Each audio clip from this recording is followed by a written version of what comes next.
अयोध्या, अवधेश प्रसाद मालूम है क्या कह रहे हैं? अवधेश प्रसाद ने जो बात कही है उसको जरा ध्यान से सुनिएगा। अगर 50 सीट बीजेपी पा जाएगी, हमारे पास आइए, हमरा नहीं छोड़ देंगे। मैं कोई साधारण बात नहीं बोल रहा। ये वही अवधेश प्रसाद हैं जिन्होंने अयोध्या आपको हराकर जो है पैरों तले जमीन खींच ली। कह रहे चैलेंज कर रहा हूं, 50 सीट नहीं लाओगे राजनीति से संन्यास ले लूंगा। बताइए अब। और वही मिल्कीपुर में चुनाव है, उपचुनाव, अब क्या होगा? गठबंधन के प्रभारी हैं 15, ना तो 10 है ना तो 20 है। जैन साहब ना अलग बात थी सारी। लेकिन सर लोकसभा की कितनी सीटें हैं देश में? एक मिनट रुकिए ना, एक मिनट। लोकसभा में कितनी सीटें हैं देश में?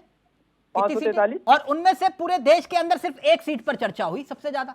जी नहीं मुस्कुराइए मत, वो दर्द जो है आपका अभी तक कम नहीं हुआ। अयोध्या वाला नहीं, आपने जो अयोध्या वाला दर्द कम नहीं हुआ, वो चैलेंज कर रहे हैं। और मिल्कीपुर में चुनाव है, उपचुनाव, जिस सीट से वो जीतते हुए आए, और आप कह रहे हो कि ऐसी कोई बात नहीं है। नहीं चावला जी, देखिए एक कहावत है कि बिल्ली के भाग से चीका टूटा, बार बार नहीं टूटता है बिल्ली के भाग से चीका। अगर मिल्कीपुर भी हार गए तो? लेकिन नहीं, अगर शेर घास खाने लगे तो वो तो अलग बात हो गई तो की तराजू में। अच्छा जैन साहब रुकिए ना, एक मिनट कर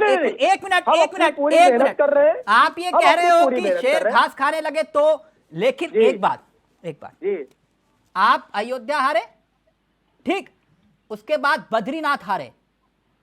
अब बात यहीं तक खत्म नहीं होती, एक जगह और उपचुनाव है, केदारनाथ।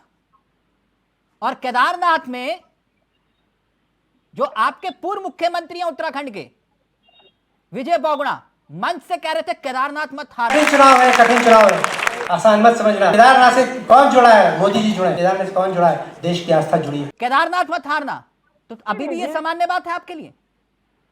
चावला जी देखिए, एक बात स्पष्ट है बिल्कुल, भारतीय जनता पार्टी सबका साथ सबका विकास के मॉडल के साथ आगे बढ़े। दूसरी बात ये है जिसकी आप तो बात घुमा रहे हो जैन साहब, जिसकी आप चर्चा कर रहे हैं, हाँ।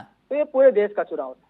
अगर हम कुछ सीटें पीछे रह गए तो कुछ सीटों पे हम आगे बढ़े। नहीं राज्यों सर, में सरकारें आप देखिए, मैंने अयोध्या की बात की, आप पतली गली से निकल गए। मैं केदारनाथ की बात कर रहा हूँ, आप पतली गली से निकल रहे। बद्रीनाथ में आप चुनाव हार गए, उसका जिक्र नहीं कर रहे। आप कह रहे हो हिंदुत्व का एजेंडा।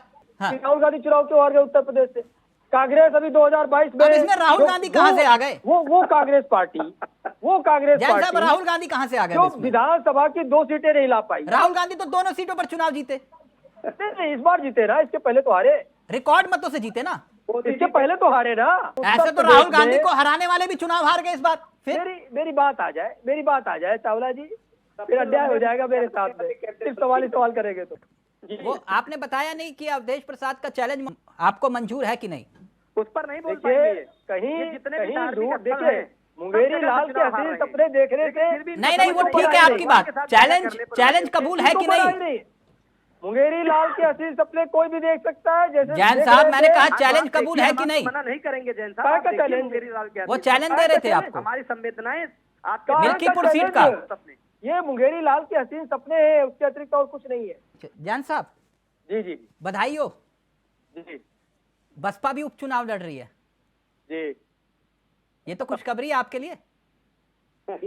चावला जी देखिए चेहरे पर मुस्कुराहट कैसे आ गई? जैन साहब अभी गुस्सा हो रहे थे। नहीं, हर एक राजनीतिक दल को चुनाव लड़ने का अधिकार है कि नहीं है? नहीं, लड़ने का अधिकार है, लेकिन आपके नेता कह रहे थे कि जिस दम से लड़ना चाहिए था बसपा उस दम से लड़ी नहीं, इसलिए हम चुनाव हार गए। तो इस बार चुनाव लड़ रही है बहन जी।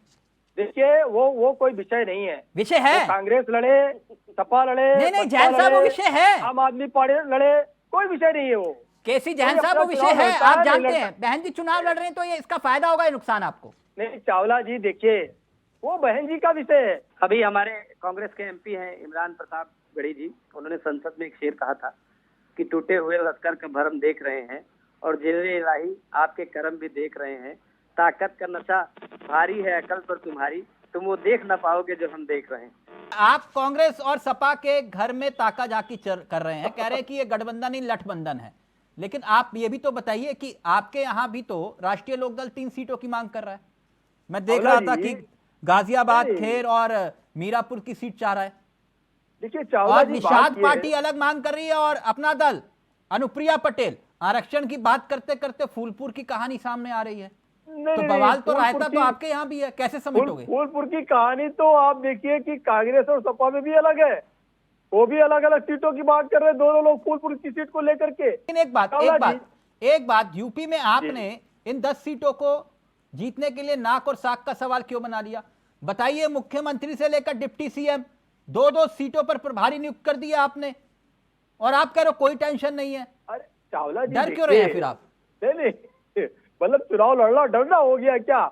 ये परिभाषा कांग्रेस की समाजवादी पार्टी की हो सकती है? नहीं, ये कल तक तो परिभाषा आप भारतीय जनता पार्टी की नहीं है। मुख्यमंत्री, एक मिनट, कल तक तो आप देश के प्रधानमंत्री का चेहरा दिखा के निगम तक का चुनाव जीत जाते थे, लेकिन अब यहाँ पर ये प्रभारी नियुक्त करने पड़ रहे हैं और आप कह रहे हो कोई डर नहीं है।